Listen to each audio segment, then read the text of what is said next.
Indonesia, Malaysia সহ ১২টি দেশের সাথে মুক্ত বাণিজ্য চুক্তি করতে আলোচনা চলছে বলে জানিয়েছেন বাণিজ্যমন্ত্রী খন্দকার আব্দুল মুকতাদির। হালাল পণ্য নিয়ে BIISS আয়োজিত অনুষ্ঠানে তিনি বলেন, মাসখানেকের মধ্যে আনুষ্ঠানিক আলোচনা শুরু হবে ইউরোপীয় ইউনিয়নের সাথেও।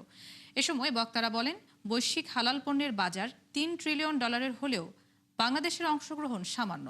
এ সময় একক ও স্বাধীন হালাল সনদ কমিশন গঠনের প্রস্তাব দেন বক্তারা। মনিরুল হাসান জানাচ্ছেন বিস্তারিত। অবাধ বাণিজ্য ও বিনিয়োগ নিশ্চিতে বিশ্বের বহু দেশ একে অপরের সাথে বিশেষায়িত চুক্তি করলেও পিছিয়ে বাংলাদেশ।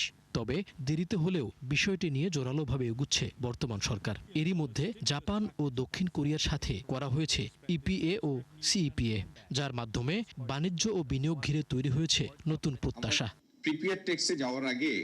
হালাল পণ্য নিয়ে আয়োজিত সেমিনারে বাণিজ্যমন্ত্রী জানান, মালয়েশিয়া, ইন্দোনেশিয়া সহ আরও 12 দেশের সাথে মুক্ত বাণিজ্য চুক্তির আলোচনায় এখন বাংলাদেশ।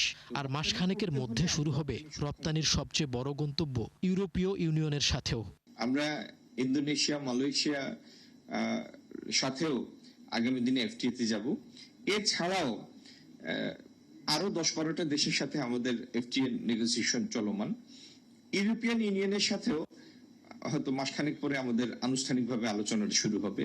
যারা বিনিয়োগ করবে তারা দেখবে যে বহির্বিশ্বে বাংলাদেশের একটা প্রবেশাধিকার আছে কিনা, প্রেফারেন্সিয়াল প্রবেশাধিকার আছে কিনা, এবং সেই প্রবেশাধিকার অর্জন করার মাধ্যমটা হলো ফ্রি ট্রেড এগ্রিমেন্ট। গবেষণা সংস্থা BIISS এর সেমিনারে বলা হয়, বৈশ্বিক হালাল পণ্যের বাজার এখন $3 লাখ কোটি। এক দশক পর যা ছাড়াতে পারে 10 লাখ কোটি। অথচ বিপুল এই সম্ভাবনাময় খাতে সুবিধা করতে পারছে না বাংলাদেশ। এজন্য বিভিন্ন প্রতিবন্ধকতার কথা তুলে ধরেন বক্তারা। It also has a huge population, like 680+ million people in the Asian market. So it gives a source, the gateway, the products, and also it's a big market. So that is a big opportunity for Bangladesh. বক্তারা বলেন, খাবার ছাড়াও হালাল পণ্যের বড় সম্ভাবনা আছে ঔষধ, কসমেটিক্স, ফ্যাশন, পর্যটন, খাদ্যপণ্য, এমনকি অর্থায়নেও। এই ইকোসিস্টেম গড়ে তুলতে আন্তর্জাতিক সার্টিফিকেশন সংকট দূর করার তাগিদ দেন তারা। প্রস্তাব করা হয় একক ও স্বতন্ত্র কমিশন গঠনের। ইন্ডিপেন্ডেন্ট একটা সার্টিফাইং এজেন্সি করা, এটা একটা ইন্টারেস্টিং প্রপোজিশন। এটার বিষয়ে চিন্তা করা যেতে পারে। আর এক্সেসিভ চার্জ নেই পার টেস্টে, এটা আমরা চেক করে দেখব, এবং এটা যদি রেলিভেন্ট হয় ইনশাআল্লাহ will work on it.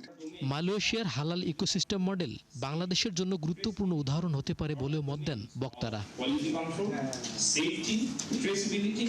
Monirul Hasan, ৭১, Dhaka.